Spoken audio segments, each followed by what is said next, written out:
ہے یہ کہیں نہ کہیں قریب ہی کہ جس کو معاشرہ کہنا شروع ہو جائے فضول کا کہ ایویں حرام کما رہا ہے جی تاں یہ امیر ہو گیا اے کل دس ہی جان دیں اس کو،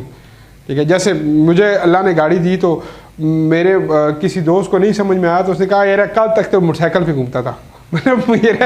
آج گاڑی لے لی غلط ہے، یہ کل موٹر سائیکل جو تھا وہ غلط ہے، مطلب اب سمجھ نہیں آئی ایسی فلاسفی.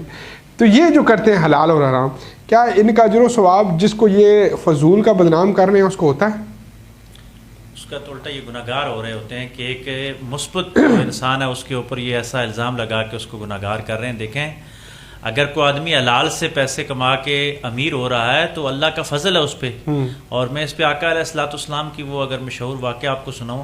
کہ حضور نبی کریم صلی اللہ علیہ وآلہ وسلم کے پاس ایک دفعہ غریب صحابہ کرام آئے کہ یا رسول اللہ صلی اللہ علیہ وآلہ وسلم یہ جو امیر صحابہ ہیں یہ تو صدقہ خیرات زیادہ کرتے ہیں اور ہم غریب ہیں، ہمارے پاس صدقہ خیرات کے لیے تو کچھ بھی نہیں ہے، تو یہ تو جنت میں آخرت میں ہم سے زیادہ فضائل لے جائیں گے. کیونکہ صحابہ کرام کو دنیا کی نہیں تھی کہ دنیا میں امیر ہے، وہ یہ چاہ رہے تھے کہ آخرت میں ہم کیسے امیر ہو جائیں گے.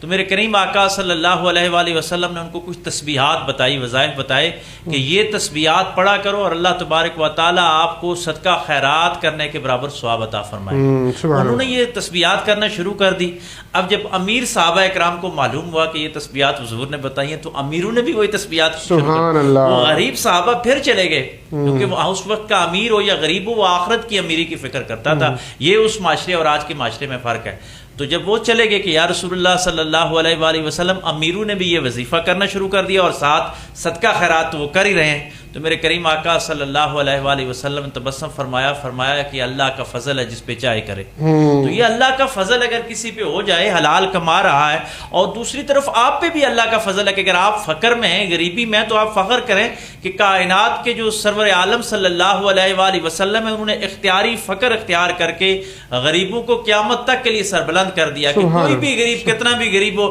میرے آقا علیہ الصلوۃ والسلام کے فقر سے نیچے نہیں جا سکتا. تو آقا نے اختیاری فقر اسی لیے اختیار کیا، یہ اللہ کی طرف سے نہیں تھا، اختیاری فقر حضور نے اپنایا کہ کوئی غریب اس وجہ سے دنیا میں مایوس نہ ہو جائے کہ میں غریب ہوں. امیروں پہ اگر فضل ہے تو غریب اپنے فضل پہ اپنی غربت کی وجہ سے آقا علیہ الصلوۃ والسلام کی ایک نسبت کی وجہ سے فخر کرے. لیکن بدقسمتی یہ ہوگی کہ ہمارے معاشرے میں نیگیٹیوٹی ہے کہ اگر کوئی پازیٹیو کر کے امیر ہو رہا ہے، دیکھیں فرد امیر ہوں گے تو ملک امیر ہوگا، ملک امیر ہوگا تو مسلمان اور اجتماعی طور پہ ہم امیر ہوں گے. ہم آج کیوں مار کھا رہے ہیں کہ ہم غریب ہیں نا؟ اگر اکنامک طور پہ ہم امیر ہوتے مسلمان تو آج کیوں گاجر مولی کی طرح کٹ رہے ہوتے؟ شکر کریں کہ کوئی مسلمان امیر ہو گیا ہے اور اس کی ہیلپ کرے اور خود امیر. لیکن اس میں ایک اور چیز ہے نا